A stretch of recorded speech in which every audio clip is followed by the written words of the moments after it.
ভালো লাগে না বাড়ি বসে বসে বসে মোবাইল চাপি আর সময় কাটতেছে ওর কাকা কেছে মেলা দিন তো আপাস বাইরে দেখতেছি রে, চলেন তুই আপাস ভাই কনে শুনি আসি।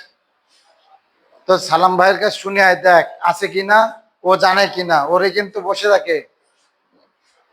ও সালাম চাচা, এখানে বসে আছেন কে? কাজ কামে বসে আছি। ওই আপ বলতেছি আব্বা আব্বাস কোন যায় রে? আব্বাস ভাই কনে? ও মরে গেছে। মরে গেছে? কবে গেছে? আরে মরে গেছে। মরে গেছে? হ্যাঁ, কাজ যা মরে গেছে কাজ। আয় রে আব্বাস ভাই আরে মরে গেছে। আরে তো তুই কান্দিস কেন? মরে গেলে আমি খাবো কি? আরে আমরা ব্যবস্থা করবেন, আমরা ব্যবস্থা করবেন। এই কখন মরে গেছে ও? এই কি হইলো বুঝলাম না তোদের ব্যাপার কি। আব্বাস ভাই মরে গেছে, আপনি তো বললেন আব্বাস ভাই। আরে আমি তো ঠিকই কইছি আব্বাস তো মরে গেছে। কোন কোন কোন মরে কোন গেছে? জায়গায় মরে গেছে? আরে দুই পাগল নেই তো বিপদে আছি। মরে গেছে মানে বুঝিস না?